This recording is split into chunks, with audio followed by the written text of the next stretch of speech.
everything that we thought we knew about bass fishing, everything we thought we knew that these fish essentially do, it kind of gets thrown out the window. Now we got forward-facing sonar, and literally a kid out of college, if he's good enough, he can take that technology and go whip our tails with it out on the Bassmaster Elite Series. And he might not have the experience, but now that technology has cut that learning curve, and they're doing it essentially in a couple years. Well, welcome back to the Bass Juice Podcast. Super excited again. One, because this is our 8th episode, CJ. So that means we are above average. We beat the average. We beat the average. And we got Mr. Hunter Shryock on. I always mess that up. Shryock on again. And, man, we just want to go over his season. He finished top 25 in this season. So we want to go over just some big things he learned throughout the year, bass fishing-wise, just a little bit of everything. But I definitely want to talk about forward-facing sonar because it is the hot topic right now. There seems to be a lot of, opinions, negative for it. For forward and against forward, so it should be interesting. But CJ, how are you doing today? Good, man. That espresso is kicking in. Espresso's ready kicking to go. in. I'm super excited. This is our first two-time guest, Hunter, and he always brings a great wealth of knowledge to the channel. So I'm excited to talk about his 2023 season. And look ahead into the 2024 schedule. But let's start it off with, I think, the thing that everyone hates or loves, forward-facing sonar. Take it away. Yeah. So, Hunter, how are you doing, man? Are you doing well? Yeah, guys, I'm doing great. It's early September. The season's over with. This is probably one of my favorite times of the year when it's like you get to have a breather for a little bit. So... yeah, I'm excited to be back on the channel. I know this is the first two-time guest, so excited about that. But I've seen you guys been catching them up there in Ohio as well, fishing tournaments and stuff. You guys have been doing really well. Yep. We've been taking everybody's money. we try to take money. I mean, we don't want to. We try our best. Yeah, we definitely put our work in, but no, it has been a lot of fun. But man, it's been so crazy, just especially lately, because like you said, the season just ended, and it seems like right when the season ended, you just saw a lot of opinions kind of coming out, guys that are really, against forward-facing sonar. You have the Randy Blockett's of the world that have always been against it, but you've heard even some elite anglers. I think I heard Brian New. He's a guy that I just don't think he's super forward-facing. So I really just wanted to get your input on this. Just get real about it. Just your complete thoughts on forward-facing sonar. I know you're partnered with Lowrance, and so I believe you probably use the Active Target. Is that correct? Yep, use the Active Target too. Used it since it was available to us. Even the first one, the live site, when it came out. Here's my thing. I'm not really for or against forward-facing sonar as far as fishing with it in a tournament myself. Like, I can compete with it. I can compete without it. I don't rely on it solely to get me through each event like some anglers do. But that's to each their own, right? My biggest thing is probably going towards what do we want the future of fishing to look like in the next, let's say, 2 to 5 years. Because we're already seeing this progression happen very quickly over the past couple seasons with forward-facing sonar, and how quickly everyone's adjusting and learning new ways and places that you don't think, oh, you wouldn't win Okeechobee with forward-facing, but it was won with it. I think there was only 2 events this year in the Elite Series that wasn't won with forward-facing sonar, but it still played. There was guys that still were in the top 10. So my whole thing is where do we, as I would say bass heads, like bass fishermen that really know what's going on, are we ready to see the future of fishing for the fan's sake to be staring at a screen all day, every day? Because ultimately, I think that's where it's heading. Now, again, I don't care either way. Like, if I got to use it to compete, put me in. You know what I'm saying? And here's the other side of it. Just like you said, you've heard all the opinions right now of everybody's, not liking it or speaking out against it. But we just had 3 smallmouth tournaments, basically. Yeah. St. Clair, Champlain, St. Lawrence River. Dominated by electronics. That's never changed. Mm-hmm. I mean, that's always been that way for as long as we've had 2D whatever. So we've had this, really just shoved down our throat of forward-facing sonar guys doing really well. Well, that's going to happen when you have those style of tournaments. Mm-hmm. So I feel like when I first started in 2018, that was the first year that we weren't allowed to obtain information about a body of water before the 30 days off limits period. Because before that, you were allowed to gather waypoints, talk to people, do whatever you needed to do to find out information. And now it's my very first season as a rookie, and they come out with this rule. And I thought, well, that's kind of interesting, because how many guys that already had all this information about the same 12 bodies of water we fish for years, right? Mm-hmm. And these guys have been fishing pro for 10, 15, 20 years. Well, yeah, it's pretty ideal for them to now nobody else can get any information, because it seemed like younger kids, the younger generation was better at getting information than an older generation of anglers. And I'm like, well, that was fitting. Okay, so now you fast forward 6 years to 2023 or whatever, how many years it is. And now we got forward-facing sonar, and literally a kid out of college, if he's good enough, he can take that technology and go whip our tails with it out on the Bassmaster Elite Series. And he might not have the experience, but now that technology has cut that learning curve. And I feel like the people crying the loudest are the ones that were crying the loudest about that information rule in 2018. Y'all get what I'm saying? Yep. And so instead of adjusting with the curve, adjusting with the times, it's going, hey, no, they shouldn't be able to do this. It took me so long to understand and learn that stuff, and they're doing it essentially in a couple years. Yeah. So everything that we thought we knew about bass fishing, everything we thought we knew that these fish essentially do throughout the year, patterns, and it kind of gets thrown out the window.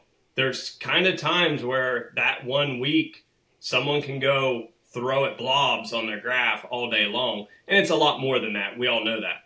But you can essentially erase some of that stuff. And so all that prior history and knowledge, it comes down to someone that really worked their tail off to have that ability to understand their technology and use it to their advantage. Mm-hmm. Interesting. Yeah. I don't know. That was a long rant. I feel like the Okeechobee tournament, I think that was an anomaly. I think it was just Tyler, good for him. He went out trying to catch crappie for dinner, and he found a school of largemouth. That's what that they he say. Could do it with. Mm-hmm. But I totally agree with it. I think these guys are, you just have to adapt to it. Mm-hmm. And now the guys that are complaining about it right now are the same guys that without it still got their tails beat in smallmouth tournaments. Yeah. But now they have an excuse. Yeah. Yeah, the big thing that you said, Hunter, and I don't know, like, I hope that Bass honestly listens to this part of it, because I'm kind of with you. Like, I actually really like the forward facing sonar stuff. I love fishing it, but I also like going down a grass line or a mat and flipping. I love that too, or frogging. Those more, I guess, traditional things that we did as fishermen. But the big thing that you said is that we just had 3 tournaments that were almost 100% smallmouth. Now, a big thing that people I do polls on my channel because I get anywhere from 2 to 8,000 people to vote on them. So I feel like I can kind of get a large sample size. And I did a poll probably last year of literally I just said, how many of you have fished for smallmouth bass? And it was, I can't remember the exact statistics. I should look it up. But it was nearly 70% of the people that my videos go out to had not fished for smallmouth bass or do not fish for them regularly. 70%.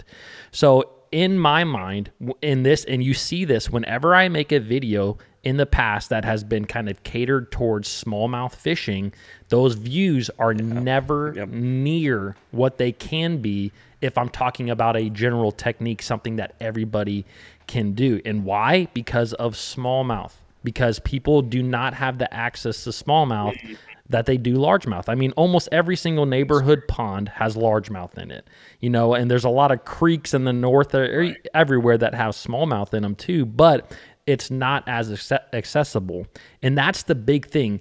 So when people have the point, to me, this kind of frustrated me because I've heard this point from guys on YouTube, old grumpy guys that say, I bet their ratings are way down when they go and use their forward-facing sonar. No, the ratings probably do go down, but it's because they're fishing for smallmouth. It's not relatable for probably 70% of the guys out there who fish. And a lot of guys are going to watch a Bassmaster event because they want to see something that a pro is doing and they want to utilize it themselves.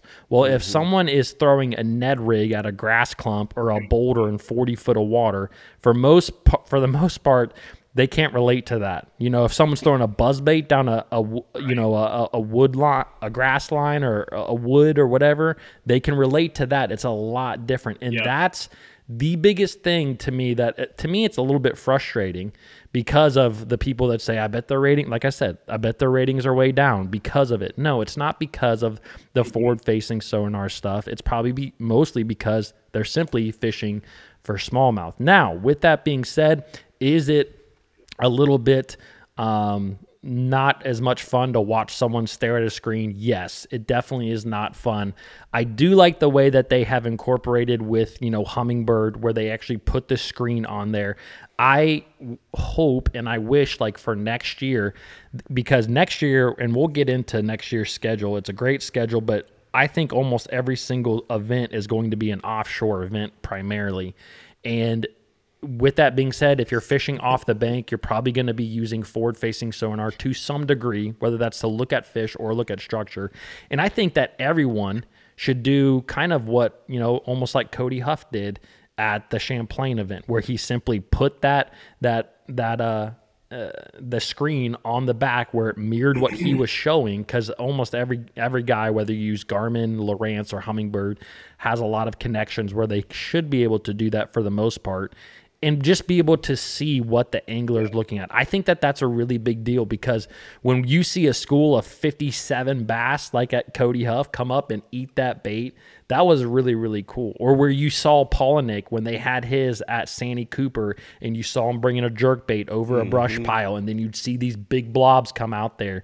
That was really cool to see. That's the stuff that I think does engage the audience. Now, sure, you're going to have the stubborn guys that are like, oh, that's not cool. But those are my 2 cents about it. You're 100%. Excuse me. I feel like that would make the viewership of it be so much better than what you were saying, a guy up there staring at his screen. Because I'm thinking of the guy that would tune in on, like, if it's televised that day, and they don't watch fishing hardly, and you tune in and there's a guy just staring down and his bait's not even in the water and he's just trolling. You know what I mean? He's trying to hunt one down. But if you have the screen up, then they go, okay, I can put 2 and 2 together. I can kind of see what's going on. And then obviously the broadcasters are trying to explain what's going on. So that makes a huge, huge difference. Yeah, and I think the TV production, or just the live production overall, I think they're going to have to change and adapt to it. They could definitely incorporate different camera angles, maybe at the bow, shooting up at the pro, more drones, maybe more camera boats.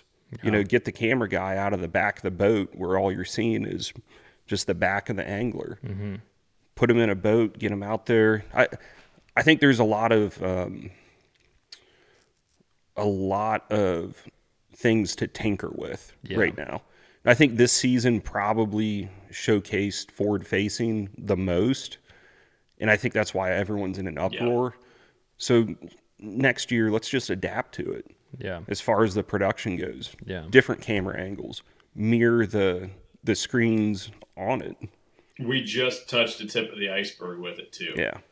Like we are just now we haven't even seen, you know, all the ways that it can be utilized and still be catching fish. And it's just it's an interesting perspective. Like Tyler, like you said, like the traditional ways, like I feel like it will eventually weed those ways out, because it just becomes a numbers game, if that makes sense, to where you're throwing at more targets in a day. Where someone like you and I, if we were going down the bank, you're not throwing as many targets that have fish on them as say the guy that's out hitting 80 targets in the open water type of scenario. So that's the only disheartening thing is like a place like Champlain. We got it on the schedule for next year, August 8th through the 11th. So basically the same deal as what we just did. Nomadic smallmouth on balls of bait anywhere from 15 to 100 foot of water. And that's all you're going to see. Yeah. That's all you're going to see in the top 10, where we used to be able to, you know, the traditional run to tie, the fishing for largemouth and frogs, and it's gone. Like that will never, it's not going to play. I'm going out on a limb, but it's not going to compete with 20-pound bags of smallmouth for 4 days. Yeah. You get what I'm saying? So like that's kind of disheartening to see that stuff go away, but that's all part of it, you know? So like I said, I'm not for or against forward facing sonar. I've competed with it up to this point. It's just whether or not, like you doing the polls, that's very interesting to hear that about, you know, people not relating to smallmouth as much. And like I told some of the people from Bass, they were asking our opinions, and I'm like, a lot of this can be dictated with our schedules. Yeah. And like, just like you said, this entire schedule for 24 pretty much looks like an offshore schedule. So, I mean, they could control that with where we go and what time we're there and stuff. This video is brought to you by My Bass Boat. I am getting ready to sell my 2014 Phoenix 920. This is a 20-foot, 6-inch boat with a Mercury 250 Pro XS motor on it. This boat is absolutely loaded. I have 2 8-foot Minn Kota Raptors, 3 Solix 12 units. I have 1 at the dash and 2 at the bow. It has a Minn Kota Ultrex with a Mega 360 transducer and a Mega Live transducer. Atlas hydraulic jack plate. And if you know anything about hubs, I have replaced them. They no longer have the Volt hubs. These are just simple buddy bearings, which makes your life easy. This boat has been garage kept its entire life. The motor has 849 hours on it. I've had it routinely serviced. If you are seriously interested about buying this boat, I'm going to leave my email down below in the description, and I'm also going to take you out for the day fishing if you buy it. Again, email in the description. Everyone's trying to like make sense of it and back their opinions up when it comes to it all. But like you said, a lot can be dictated, you know, when you do go, like, because not every body of water is forward-facing sonar like the ticket, you know, like it's just not. It depends on that fishery a lot. It's not going to be. Yeah. And so, you know, getting outside, I mean, looking at the schedule for next year, you guys have been to every single one of these places. You've probably been to every single one of them in the last couple of years. I think Wheeler and Smith are maybe the ones that the elites haven't been to here recently. But still, like the opens have been there often. And so it's just like, maybe, you know, I forget the name of the guy who does the scheduling, but with, you know, he's probably starting to schedule 2025's Bassmaster Elite season before long, I'd imagine, or at least into next year. Maybe that will be a consideration that Bass does. Maybe they do think, hey, what lakes, you know, can we go to that aren't going to be straight forward-facing sonar? And the funny thing, though, is like the other one, the ones that don't tend to always be dominated by forward-facing right now are spawn tournaments, and then people have a big opinion about whether you should be catching bass off beds or not. So that's the way that life is right now, you know. And who knows? Who knows at next year at Lake Champlain? At least it's often. Yeah. Next year at Lake Champlain, maybe God will dump a giant mayfly hatch and move all this smallmouth in 2-3 foot of water. Yeah. Catch one topwater. Yeah. You never know. You never know. Yeah. The fish do not read Bassmaster magazine. That is for sure. We'll be praying for mayflies. Yeah. But with that being said, like even Champlain, I think that it was a weird year for, and I think you had just said this before we jumped on, like it was kind of a weird year for the largemouth. I would have expected largemouth to play, but it seemed like the water was high and it made it, I thought that it actually was going to make it better because I thought the bites like in the reeds and stuff like that, you know, have dominated or done really well in the past would have been there. But I feel like it either spread, I mean, Hunter, I'd love to know your insight on this, but like it seemed like it almost maybe spread it out too much. Maybe it spread the largemouth out too much. I mean, I know a lot of guys still wade largemouth, but there's usually a largemouth guy, you know, or two that weighs in those high, you know, mid 20 bags. So and I think there was, I think Menendez, I think Christie, they all kind of targeted largemouth quite a bit. I know Mark, I think he had 18 or 19 pounds one of the days. And to what you're saying, the water, they had a lot of rain like a month or a month and a half before we got there. And it kind of came down a little bit, but still all your traditional like milfoil, the stuff you'd see like Seth Biter do a lot in years past, all of that was it was submerged. And so you couldn't really even target it to, you know, like I like to flip topped out milfoil, especially in, you know, middle of August. Yeah. So it kind of like, it still had fish up on the bank, obviously, but like you said, there's so much water there that it did, I feel like, spread them out. But if you spent 3 days looking for them, you found them. But you had to spend 3 days looking for them. Yeah. And if you found them, you had them all to yourself. And then you look at that finish though, that I think Mark targeted them all primarily, may have had some smallmouth. I don't know what place he finished. I don't think he didn't get in the top 10, probably not even the top 20. So I'm thinking, you know, just an average, you know, decent finish. But he had a phenomenal event as far as catching largemouth. Yeah. Does that make sense?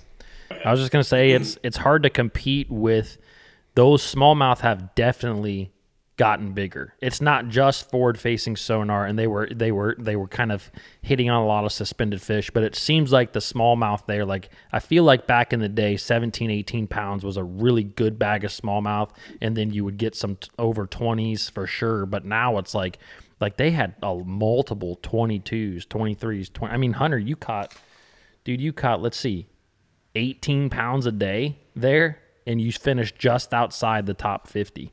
Which is like crazy to think of. Right. Well, yeah, it used to be like you would kind of top out, like you cap out with smallmouth 15 or 16 pounds, right? Like once you got to 15 or 16 pounds, it took a lot of calls to get up to 16, 17 pounds with smallmouth at Champlain. That was like always my target weight, is if you could go catch 14 or 15 pounds of smallmouth, boom, the quicker I caught it, the faster I could go largemouth fishing.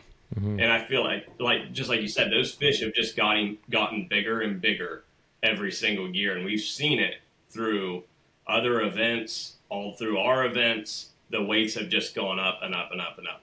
And now you throw in the forward-facing sonar, you have a higher percentage of casting at those fish, especially when they're nomadic. So, you know, the odds of you catching 5 4-pound smallmouth they go up dramatically. And that was it was a different tournament for me because I've never fished one where you chase balls of bait around. I've seen it before, I've been around it, but to actually go fish a tournament like that, it was a definite learning experience.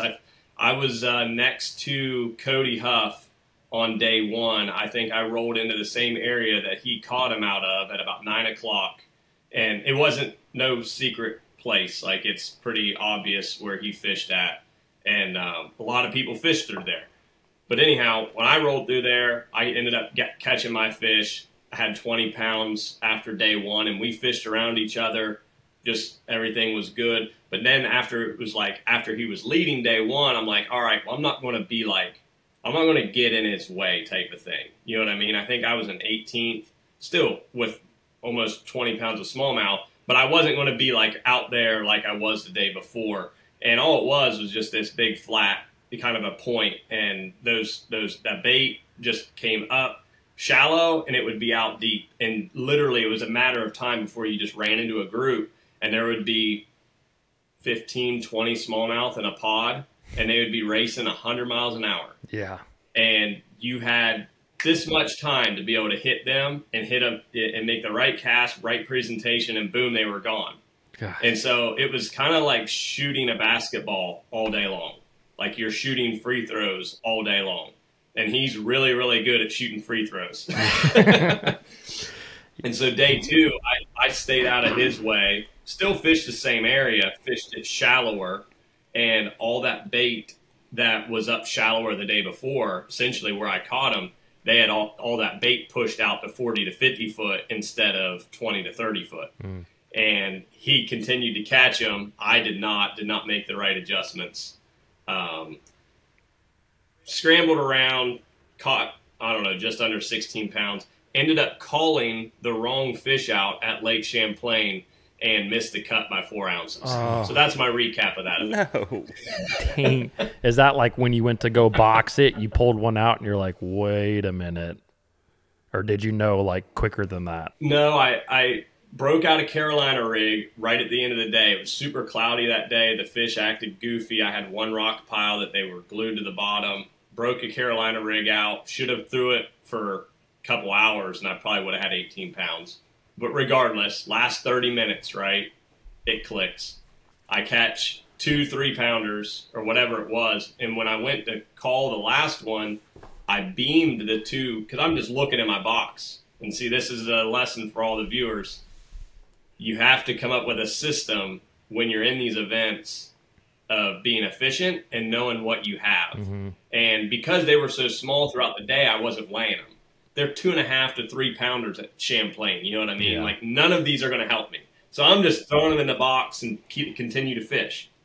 Well, I got down right at the last 10 minutes, and I got a call. And so I just look. I'm like, big one, 2 small ones. I beam them, and they're both 288s. I beam them. I throw the one back. We run back in, and that's when I weighed them because I wanted to know before I went up to the stage how much weight I have. I'm just weird that way. So I weighed them all, and I had the one that I beamed was a 288, and the one that I kept was a 250. Oh, man.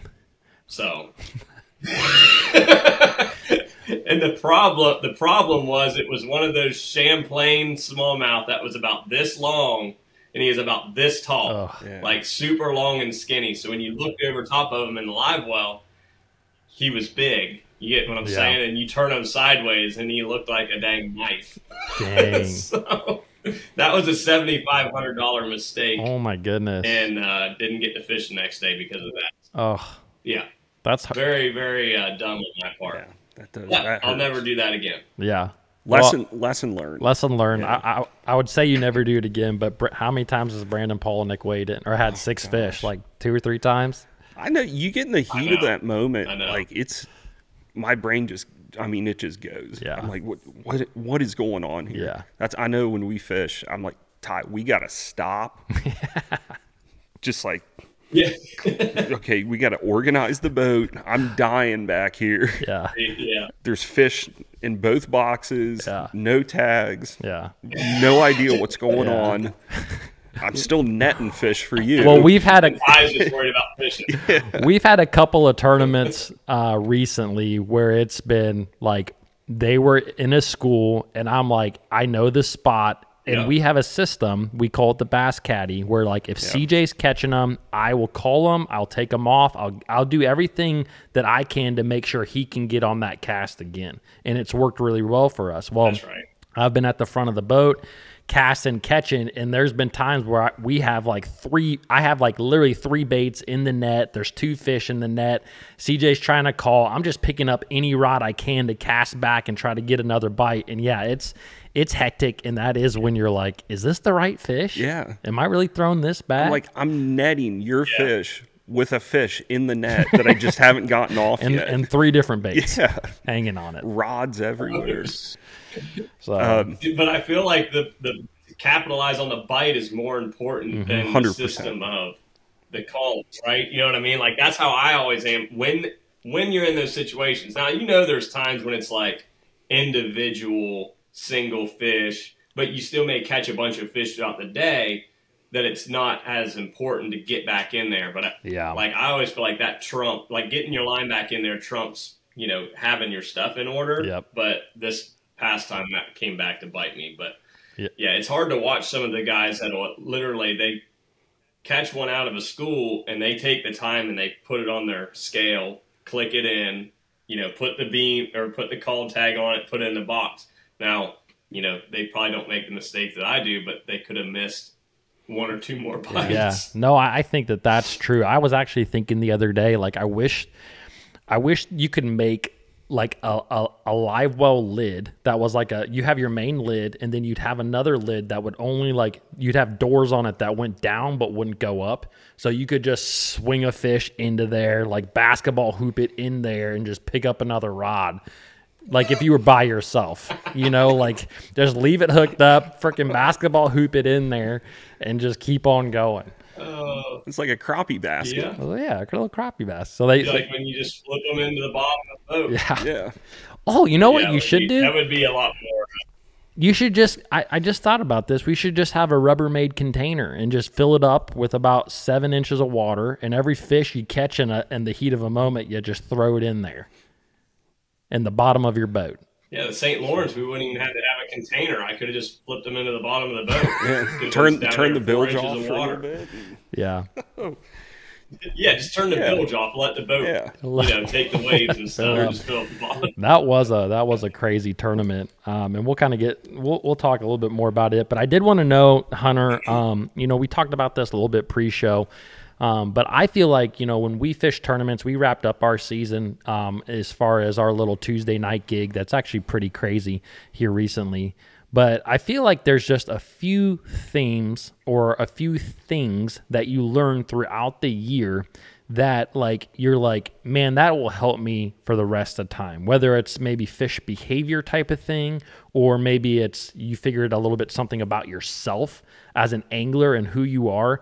So I'm just curious, after, kind of having a couple of weeks removed from the season, is there anything that you kind of just look back at and you're like, man, this was a theme that I learned, or something specific that really could help anglers in general?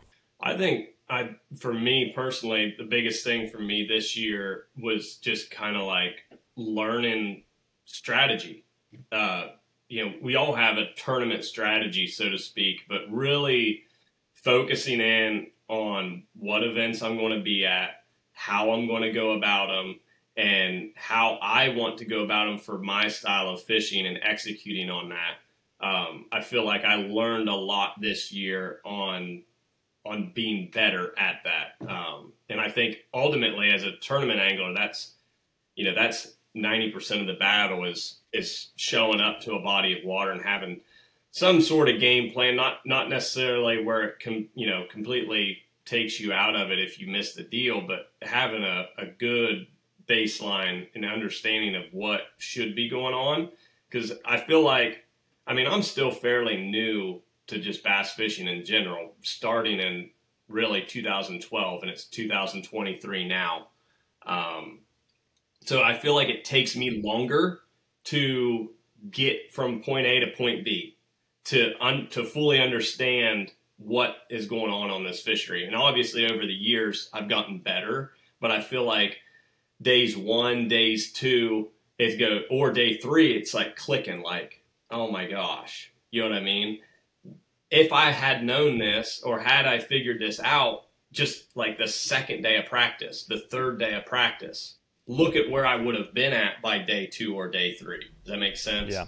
So I think just, studying, becoming better at studying and seeing, what these bodies of water have to offer, and just coming up for a game plan for Hunter, not a game plan that so-called worked for this Toyota angler that won this event and this guy that won it at this other time of the year, and trying to basically do something that I'm not good at doing, just do what Hunter can do and find his fish. Yeah. I like that. I know that's not really a secret little nugget, but but that same stuff also kind of burned me towards the end of the year as well. Almost being too invested on knowing what I was going to do before I ever stepped foot on that body of water, and stuff was kind of different, but I still stuck with it. And like the last 2 events weren't what I wanted to have results wise, but that's, I think that's part of that gamble as well. So more times than not, though, I feel like it gives you the benefit of the doubt and you have a better event that way. Yeah, and it's super cool to hear that, because I think if you were to ask a majority of the professional anglers, what did you learn? Oh, I learned how to be better at forward facing sonar. I learned how to finesse fish better. I learned how to power fish better. But that's not what you said, Hunter. You learned how to maximize your success by fishing the way that you're best at. And I think that's way more important than learning a new technique, learning new technology. You're focusing on your success and how to maximize that. Yeah. And I think that's a different answer that no one else is going to say. Yeah. And it's super cool. It's truly a ball game. Like bass fishing is like a ball game. You know what I mean? Like it truly is. Like we're all anglers. We all know how to catch fish. You know what I'm saying? There's a lot of anglers that are good enough to be in the elite series that aren't, that just fish, locally or whatever. But at the end of the day, you got that 8 hours, and how guys strategize to go about that ball game, on the body of water. It's really, and that's why it makes it such the most inconsistent sport there is. It's a ball game of chasing living, breathing creatures around. And obviously the better game plan, the more knowledge you have of that, the better overall outcome you're going to have. But, yeah, I don't know. It's been a good year, and just seeing a lot of things. It's like I said, the quicker you can get to knowing what is going on a body of water, the quicker you're going to be able to unlock those features that you like to fish. And, it's always been a downfall of mine of fishing the opens. It would take me a week to break down a body of water. I felt like I had to fish from creek to creek, end to end, dam to dam, to know what was going on. So the quicker you can get to breaking it down, the better you're going to be. Yeah.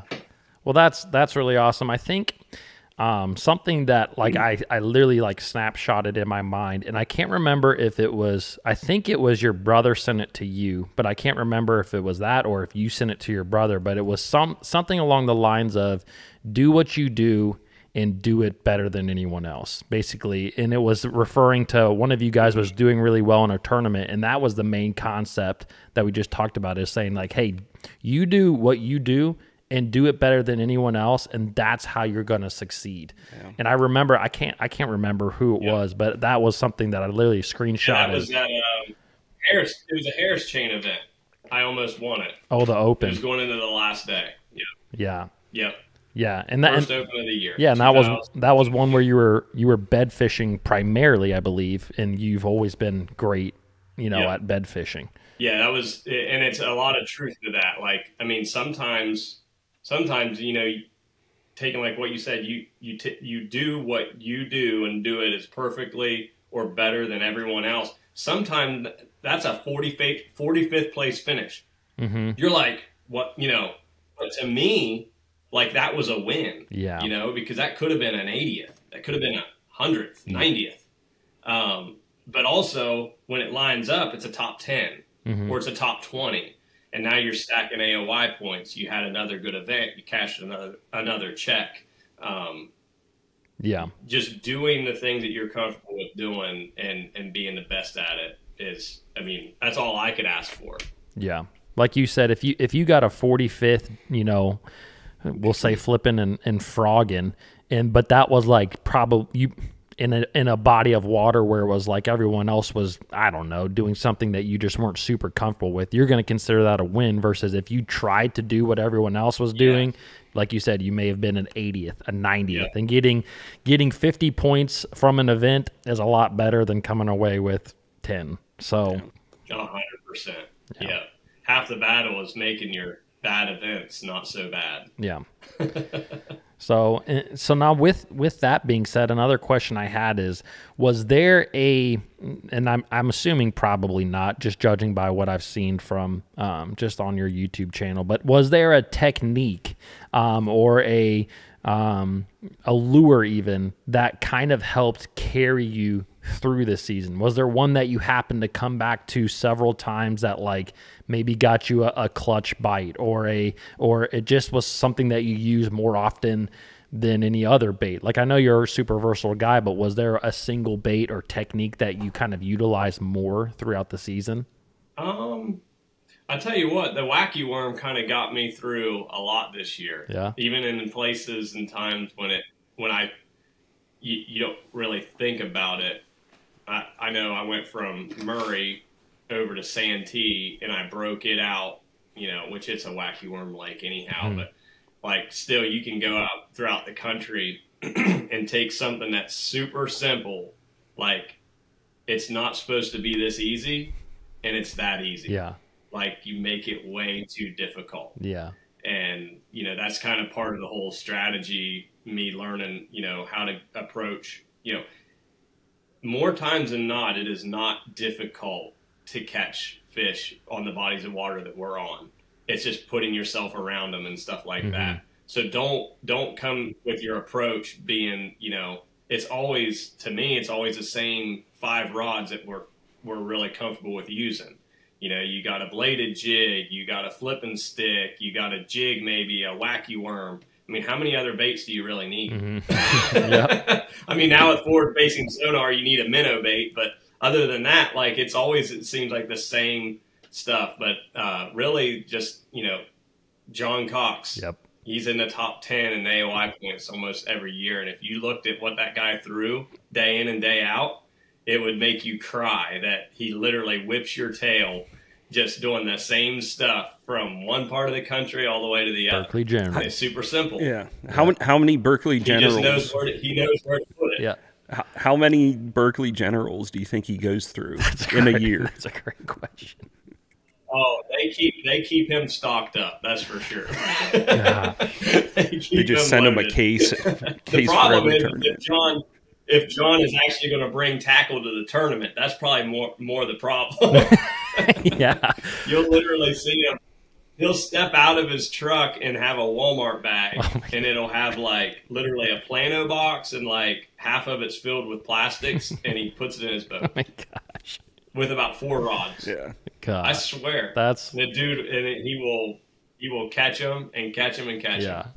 That's unreal. The thing that I also really appreciate with John Cox, and it goes back to forward facing, what we were talking about, is that's a guy who just doesn't care. Like he's like, yeah, it might be one doing that. It might be one forward facing sonar, but I'm going to do my deal. And I'm not even going to, you know, complain about it.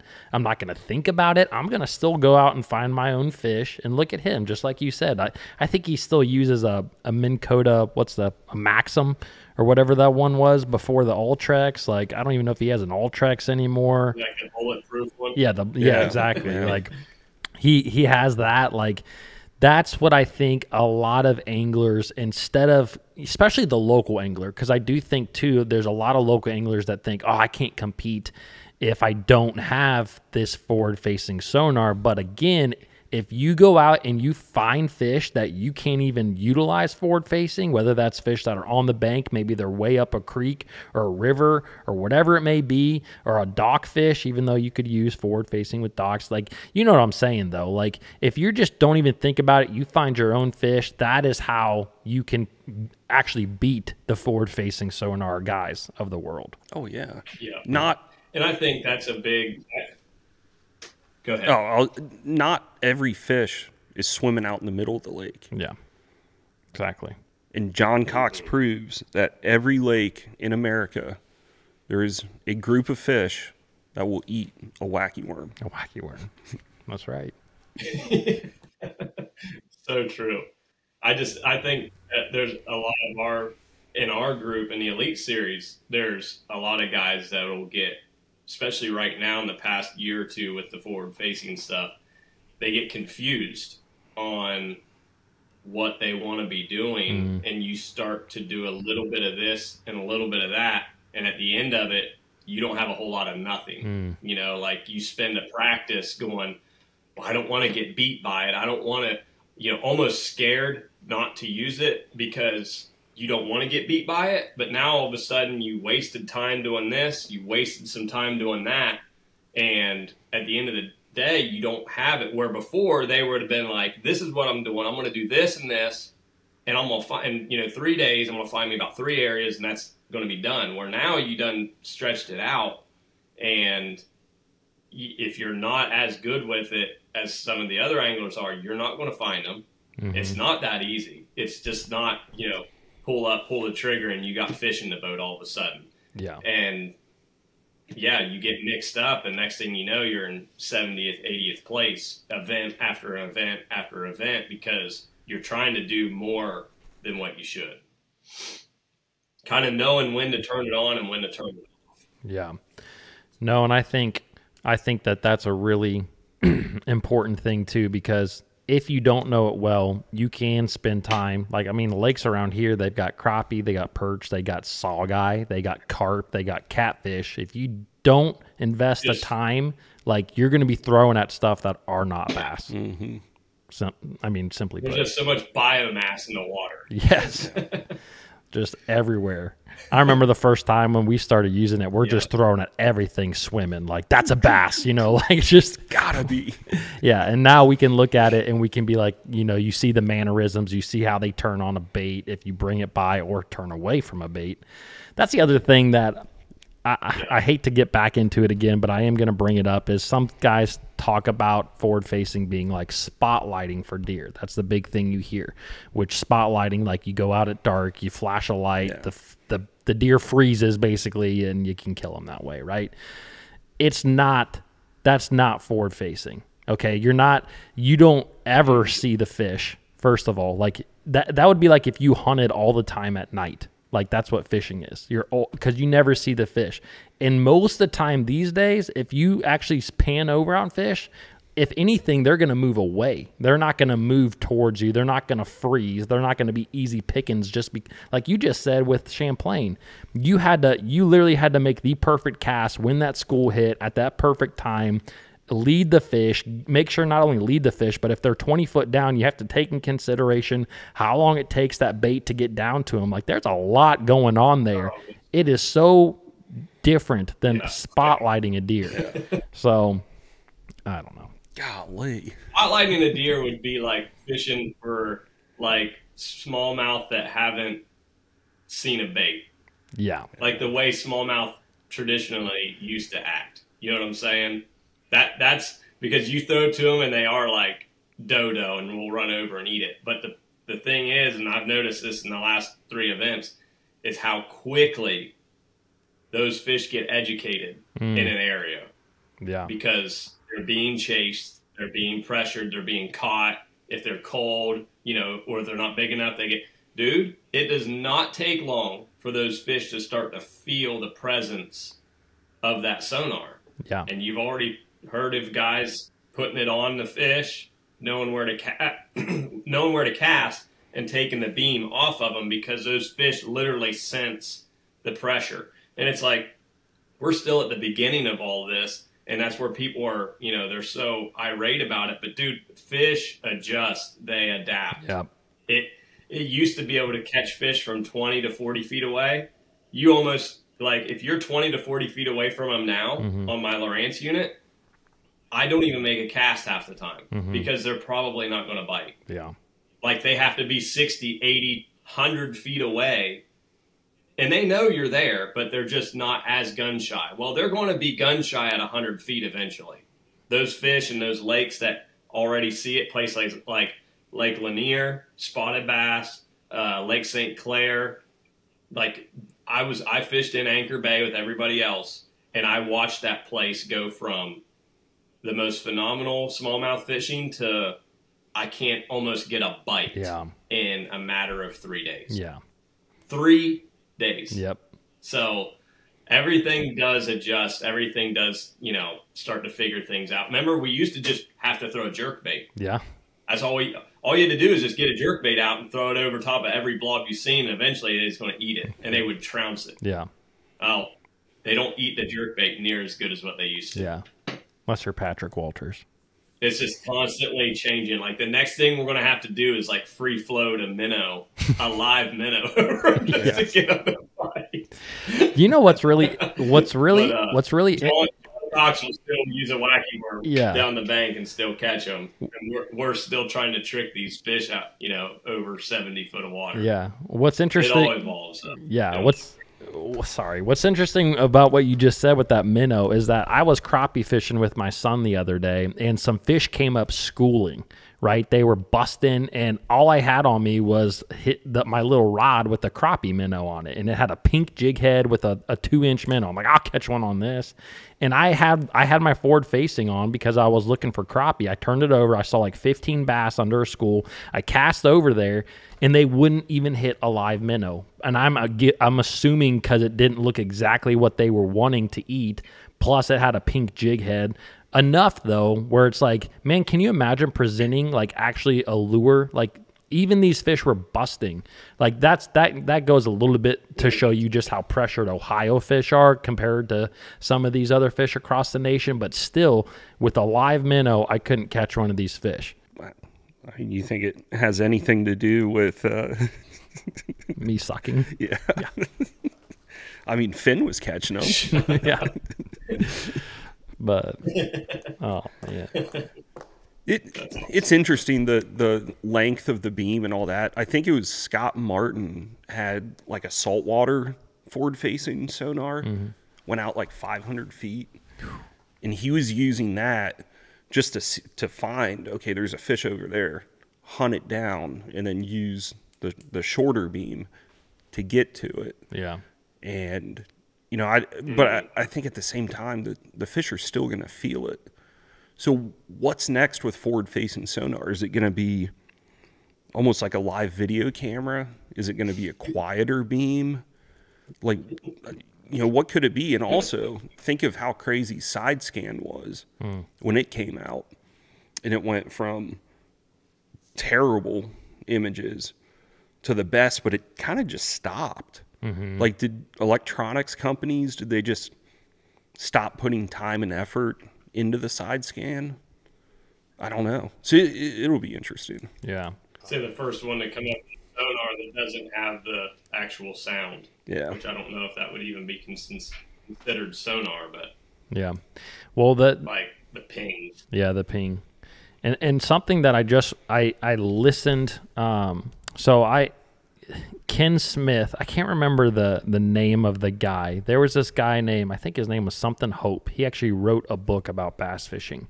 But he tagged a 15-pound largemouth bass, and they tracked it like every day for 2 years.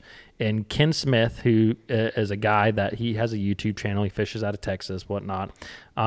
He actually went in the boat with this particular gentleman to track down this big bass. And they kept saying, they told this guy, they told Ken, they were like, this bass lives on this cedar tree. It was a cedar tree out in the middle of nowhere or whatever. He lives on that. Every time we find him, he's right there. And they're like, he's like, really? So he's like, you want to go like see him or find them? And he's like, yeah. So they go out, and it's a radio transmitter. So the way it works is they implant the bass with the transmitter. And this is again, remember, 15-pound bass. This fish has been around. It's a smart fish. And they stick basically this thing in the water, and it has a beep, and the beep, the stronger that beep is, the closer you are to the fish. But it's radio transmitted, so it's not like a pinging, which I think is different. I really don't know. But anyways, they were like, check this out. So they went past this fish. They basically went upwind of this fish like you would a deer, or maybe you go downwind from a deer, but you go upwind from this fish. They turned off everything. They drifted for like 150 yards, and they passed by this cedar tree a pitch away, is what Ken Smith said, and that fish never moved. The fish never knew it was there. Now he said, let's turn on our electronics and put the trolling motor in the water. They said as soon as they did that, that fish left. Gone. And they were like 50 to 100 yards away from this fish at the point. It had left that tree. Oh, wow. So if you think about it, like you were talking about those fish on those smallmouth, like those fish that were out there were big fish. They were those 4 to 5 pound fish that everybody wanted to catch. But as these fish get smarter, as they start to like realize this is a thing, like it could get to the point where like it doesn't matter. Like they know what is happening, because there's this 15-pound largemouth who's seen every lure in the lake is gone as soon as you put a trolling motor in the water, because he knows this is not in my environment. This is not what is happening. So could it like be like to a point where you think of the A-rigs, where the A-rigs, when they came out, bam, everyone catches on the A-rig. You can throw it from January to December, middle summer, and catch it. Now there's very specific times you can catch them on an A-rig, and they will just follow it or not even touch it.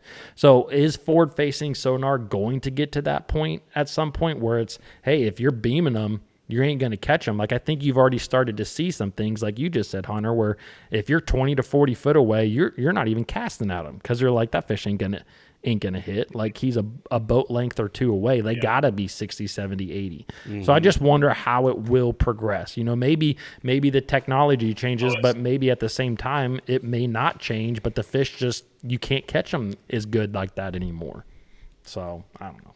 I think you're right, 100% right. You look at places like the Tennessee River, that the traditional, all the spots that those fish always get, they get there for a reason. It's current. You know what I mean? And now the mapping's so good. Everybody is so good with offshore fishing. 10, 15 years ago, though, it was like the wild, wild west. Like if you figured it out and you found a school offshore, you blistered them. And now, me living on Chickamauga, I can go out and I know all, most of the places, not all of them. I know all the community holes, put it that way. But you can pull up and fish for them, and they don't bite. And it's just what it is, because they've already been used to it. You get maybe a week out of the year that you'll catch them, and then it's done. And those fish are, and people will sit out there and fish. I think half the time they're using like live bait or something. But then boom, they get accustomed to being caught, and it's over. And I think you're going to see the same thing. Like I said, those traditional forward-facing sonar lakes are going to get more and more pressure. It's super interesting with that story of just hearing the trolling motor, just hearing the boat in general, that fish is already up and going. Yeah. We're already catching only the dumbest fish in the lake anyhow, but we're making them smarter. Yeah, we're making them smarter. Yeah, it made me also think of Bobby Lane, because I remember Bobby Lane talking about flipping and pitching grass and pads, and he said that's something he does, and I'm sure, Hunter, you've done this too, because you're big into shallow water and flip and pitch, and it's like not only will he not turn the electronics on, but he does a similar thing at times, like if he's fishing a flat where he can let the boat drift over it, he won't put the trolling motor down, he'll just do that. And at first I thought like that, okay, that's a little bit extreme. Like this was years ago when I heard him talk about this. I'm like, that's a little extreme. And now I'm thinking, no wonder he's caught so many 8s, 9s, 10. No wonder he wins every tournament down in Florida, because like you're doing that much more than a guy who simply puts his trolling motor in. Bam, there's probably half the fish in that area that might not even bite because they know something's up. So it's just interesting to me. It is. Yeah, we're not creating any more reservoirs or new places to fish. It's the same places, same bodies of water. The fish continue to outsmart us. They catch on. Yeah, it's kind of like Jacob winning on Gunnersville with that bait. Which wasn't really a new thing, but it was a new thing for the Tennessee River, kind of. You know what I mean? Obviously exploited it and caught the crap out of them, and that bait caught and won how many tournaments across the Tennessee River, and now it's getting to the point where they almost don't want to bite it. So it's just like, what the yeah. And you do wonder, are you going to have to go smaller? Like you said, a fake minnow on a bobber, you're going to have to go a lot bigger? Like, are the fish just going to be like, nope, we know what you're doing? I think they know. It's probably going to go both ways. Well, what a fun episode that was. If you guys have missed any of the Bass Juice podcasts, I'm going to leave a link right here for the playlist so that you can check out all of our episodes. Thanks for watching, subscribe, and I'll see you guys in the next video.